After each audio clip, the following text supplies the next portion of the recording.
Shalom from Jerusalem. This is TV7's Israel at War update. And as we're set to deliberate a long list of issues from the Gaza Strip, resumption, of course, of hostilities there, all the way to the Houthis, Iran, Syria, as well as Lebanon, we'll start first with introducing our guest, and then we'll go topic by topic, trying to provide an image to the current architecture of the current state of play in the Middle East. With me here in the studio is our TV7 editor-at-large, Mr. Amir Oren. It's good to have you with us, as usual. And from Central Israel, we're joined by Brigadier General in Reserve Doron Gavish, who is the commander of the Israeli Air Force Task Force of Air and Missile Defense. And next to him, Major General in Reserve Gershon HaKohen, who formerly served as a commander of the Israeli Northern Corps, as well as the commander of the defense colleges in Israel. And I'd like to immediately start with you, General HaKohen. A resumption of hostilities in the Gaza Strip. Israel conducts a surprise wide-scale aerial campaign as a first stage, informs the citizens of, or the residents of northern Gaza to move once again southward. What can you tell us about that? Please provide us some context.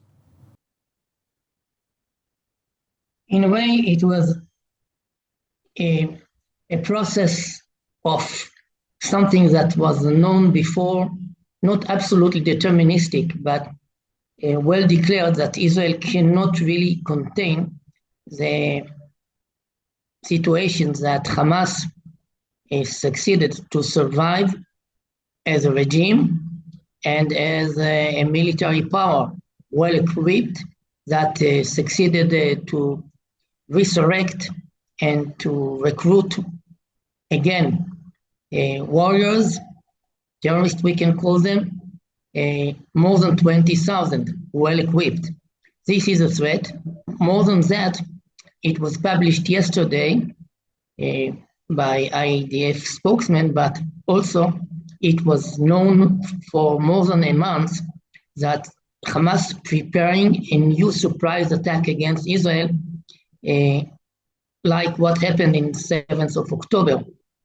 And IDF really made preparation for that in defensive effort, but the surprise attack that night must be connected also to that information that really threatening the new coming back of Israeli settlers to the residents, to their homes. So all that together with the negotiation that was absolutely stacked with no desired outcome to bring more hostages. And the Americans have been really involved with the feeling that it is stacked by intended effort by Hamas to really manipulate the whole process. So Israel found the circumstances really ready for a surprise attack with support by the American White House.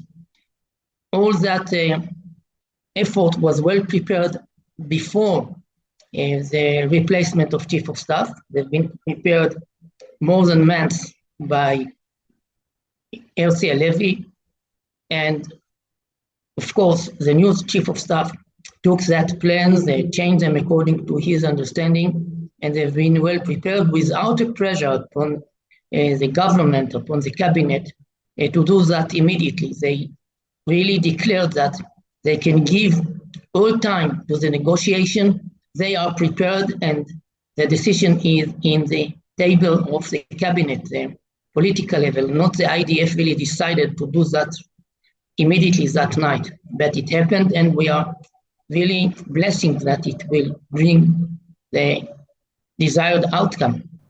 Absolutely. General Gavish, from your perspective, this, of course, surprise onslaught is bringing about a very significant blow to Hamas since it did not expect it. It seemed like it was operating with a sense that it could continue to reject various proposals with impunity, and that was obviously not acceptable. But nonetheless, looking at it from your perspective, how can Israel now maneuver into that position which would bring about the desired outcome, as General Cohen just pointed out?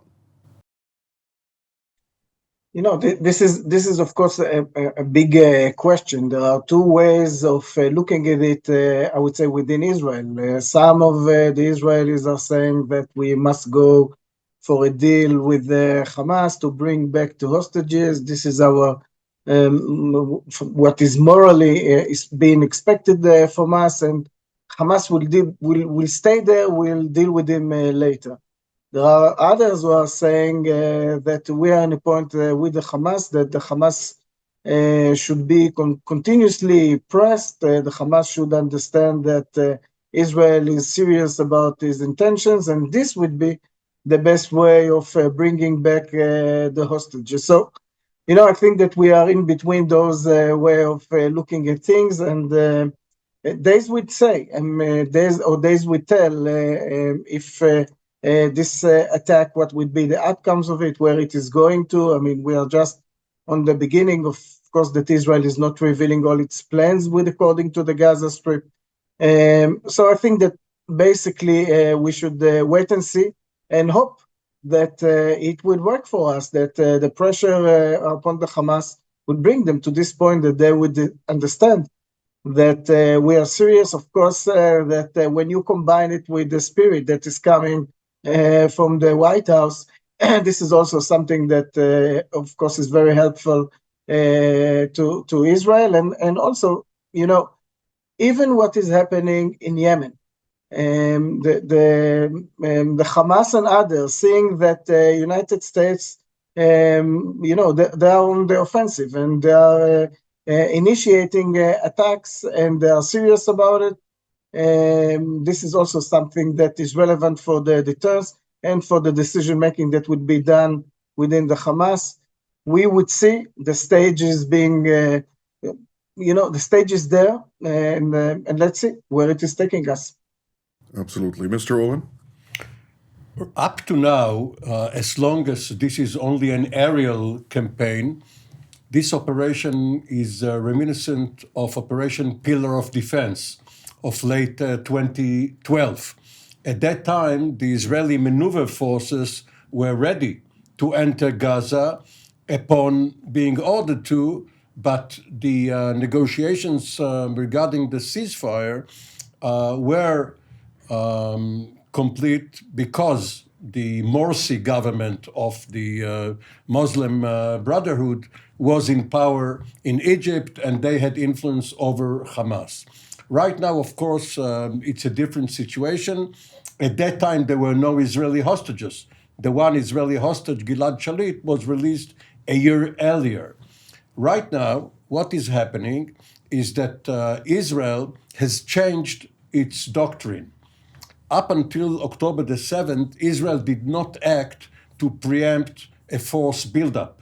Only if it believed that an attack was imminent, did it act to forestall it.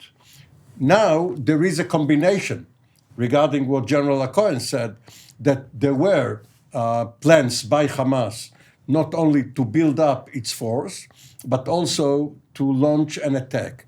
However, if Israel really killed up to now 300 Hamas operatives, this is merely 1% of the 30,000 members of Hamas and Palestinian Islamic Jihad, which means that there are still 99% of them. This is not the way to conquer Gaza and vanquish Hamas. So obviously, this is intended to push Hamas back into fruitful negotiations. Indeed. Well, I will mention two things. One is that an order was already given to, again, the residents of northern Gaza to move southward. So there are intentions for a ground maneuver to intensify a type of escalation dominance of sorts on the kinetic side.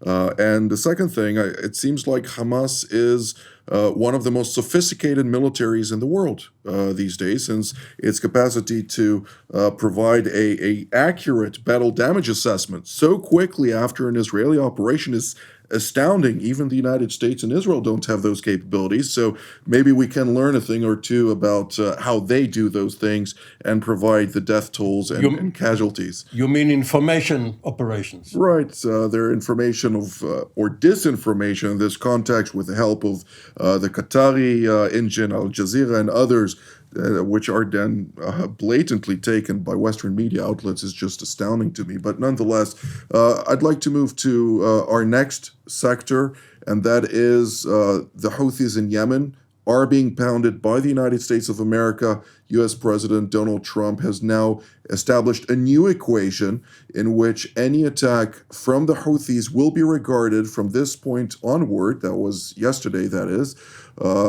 as an attack from Iran. General Cohen, what are we to expect from that? Actually, we must realize that there is a change in the basic approach of the American forces. The basic approach of CENTCOM and the Fifth Fleet in the Red Sea. Just several days before, the American fleet withdrew from being under the threat of the Houthi, withdrew to the north side, close to the beaches of Saudi Arabia to be better protected. They've been really under threat, and this is a kind of humiliation directly to the superpower United States. And President Trump decided very clearly that the way they are bringing obstacles to that strategic position in the Red Sea, it is against all global interest of the international community, and together with the British, they decided to attack. Yet we must be aware that they are the Houthi are really not afraid from the Americans. They are insisting to go ahead with the campaign, with the struggle against the Americans. They are trusting their position. They are taking themselves, really conceiving themselves as at least, if not a global superpower, a regional superpower. And they are really making all the best exploitation from the strategic position. The Iranians that are also threatened by President Trump, that they are being accused to support the Houthi, declared yesterday that the Houthi are quite independent and they are not really delivering them all the weapons. It is not true, but there is something true in realizing that the Houthi are very independent agent in that game to go ahead with the warfare, and we must take them seriously. It means that it will not be easy to the Americans to achieve their goals. They can attack more and more without bringing divisions, boots on the ground, to clear out the territory from the resistance and the activities of the Houthi. They will not succeed just by aerial operation, and they can go ahead. Meanwhile, the Iranian, the Revolutionary Guard forces entered to high readiness with missiles and ships that went out from the harbors. They are ready to get an American attack. So the whole region is now under huge alert to a new giant warfare. Nobody really knows what will go to be happened yesterday, tomorrow, next week. Indeed. Well, let me just point out there is some cultural differences of perception, and therefore, when the United States establishes a tactical repositioning or operational prudence, I would call it, the local militias, which are very primitive in essence, regarded as humiliation. And therefore, there are different perspectives in this matter. Naturally, the capacity of the Houthis to strike the United States assets are diminished with every mile that those assets are distancing themselves. Nevertheless, the United States maintains its operational superiority irrespective of the distance. Of course, the time of strike, or what do they call it in the Air Force? The time to target is Time over target. Time over target is somewhat longer, but it's just merely a couple of minutes more than what would have taken place in any event. But General Gavish, I'd like to ask you, since the leader of the Houthis, namely the Abdel Malik al-Houthi, came out and stated in his televised address following the latest cycle of American strikes that Israel is also part of this campaign, irrespective of the fact that it's not. Naturally, this is an indication that the Houthis are potentially eyeing resumption of attacks against Israel proper.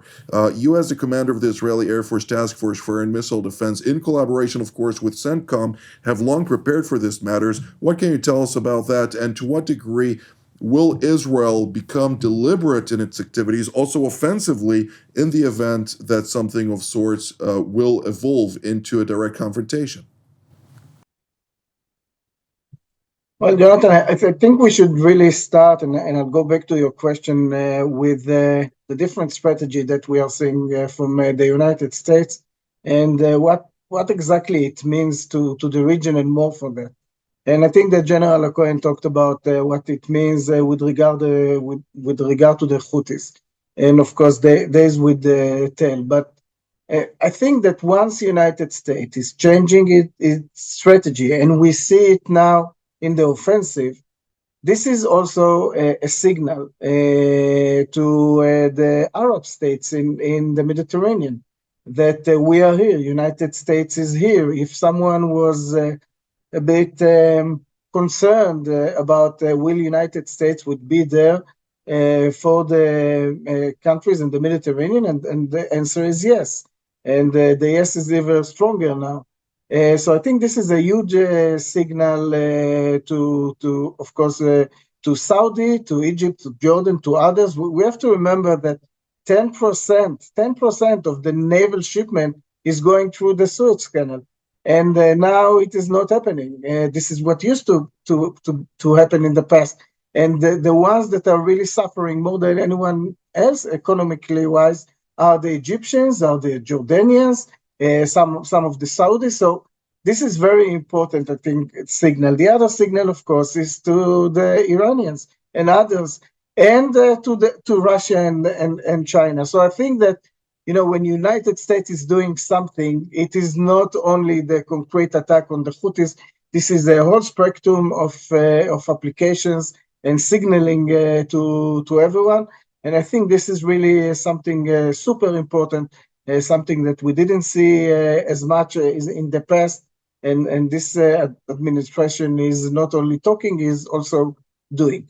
With regard to the readiness of the IDF and aerial defense, of course, you know, as a defender, we always said you have to be prepared 24/7, and when something like this happen, you have to be even prepared more. So everyone is ready. This is exactly the scenario that you prepared yourself to. We have to remember that, unfortunately, we are experienced. We already had more than 350 UAVs and cruise missiles coming toward all of us from Yemen, tens of missiles, the vast majority of the UAVs, cruise missiles, and ballistic missiles were intercepted. But we always remind everyone that this is not hermetic, and we are expecting our civilians to behave according to the issues, to the order that are being issued by the Home Front Command. And we saw a few months ago what happened when we had a leaker and one of those ballistic missiles hit a school in Ramat Gan, and for the school it was quite a devastating hit. So we have to take it very seriously, all our enemies, but also the Houthis. Vigilance is key, and it's a super important point which you made about messaging.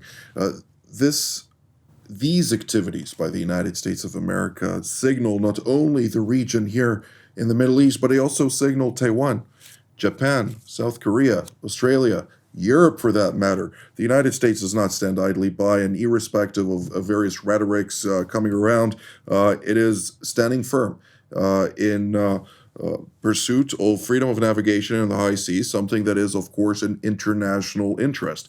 Now, Mr. Oren, the Islamic Republic of Iran, as General Cohen mentioned, has gone on high alert, preparing to absorb, since it doesn't really have the capacity to defend following the Israeli strikes of the 26th of October of last year. But nonetheless, there are key points that need to be taken into account. What are those? The message also happens on the receiving end. While the sender of the message may mean something and hopes that on the other end it will be received the way it was meant to be received. As you said earlier, there are cultural differences, and the Iranians and others may interpret it in another fashion. So it is not certain that what President Trump has been tweeting, now it's not really Twitter, it's Truth Social, has been truthing, will be received in Tehran the same way. Also, the question is there a game plan which was well staffed in advance regarding the next move by Iran and then the next move by the United States, should the Iranians be intransigent? Now, this is all part of a bigger game because President Trump has written the supreme leader, Khamenei, asking to negotiate about the nuclear file, which is even more important than what we have discussed. So maybe this will be an opening gambit, after which the US will say, we showed you that we are serious, but by the same token, we are serious in our wish to negotiate everything from the nuclear file to what we, the US and Israel, consider your malign activities in the region. I wouldn't go. First of all, I like the truthing part, a very creative approach to this context. But when we're talking about track 2 negotiations, which is naturally diplomacy behind the scenes, I wouldn't be so quick to say that it doesn't exist, irrespective of what is stated. It seems like there's too much happening right now to concentrate on one point or another. So we'll have to wait and see what's actually developing. We have roughly 3.5 minutes left and not enough time to cover all of the topics, but nonetheless, from both of you, a final minute. General Cohen, if we look at the Syrian file from an Israeli perspective, what can you tell us? I will ask to pay attention to China, yet they are not involved, but they are really behind Iran, and Russia is well behind Iran. So we must try to understand the whole global picture together with the interest of China in the region and the interest of Russia in the region.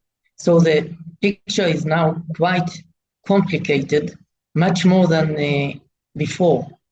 And we really must be careful to learn all the potential. It is a new potential.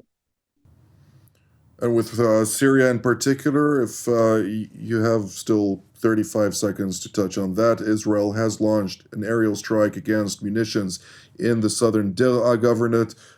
Any details we should take out of there?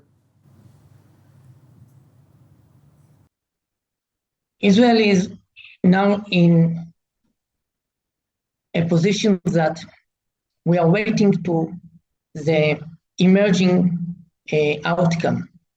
We cannot really predict the outcome for tomorrow in all fronts, not only in Gaza, but also in Syria and Lebanon, including Iran.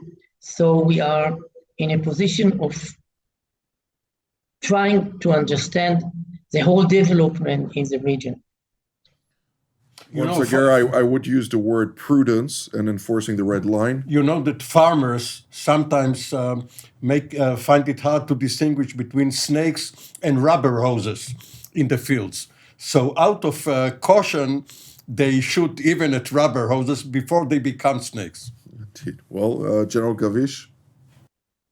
Well, a short spotlight, but I think important are the interests of Israel within Syria and the relations that we see that are being tightened with the Druze community in the south part of Syria.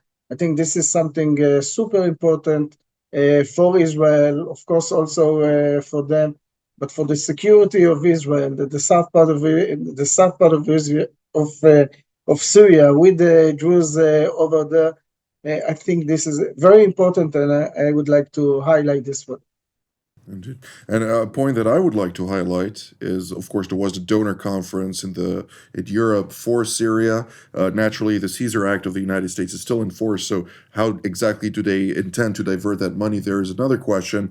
But when we're talking about this donor conference and other fora throughout the Western world, I'm amazed at the number of Al-Qaeda apologists, people who are supportive of this new regime in Damascus and are going as far as saying, Al-Qaeda can reform, it's just fine, and their jihadist aspirations were only temporary in the past and their murder was not that terrible. I mean, it's really disheartening to see this, and hopefully wiser people will emerge into the various leaderships to really seize control of the leaderships in the West in order to once reinvigorate the morals and standards that were the bedrock of those civilizations. But this is all the time that we have for today. I'd like to thank General HaKohen, General Gavish, and Mr. Owen for all of your valuable insights.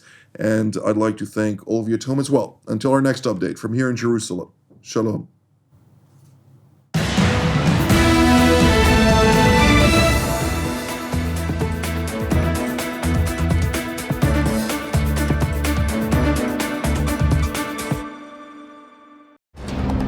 For more of TV7's productions and editorials, we invite you to visit our website at TV7israelnews.com.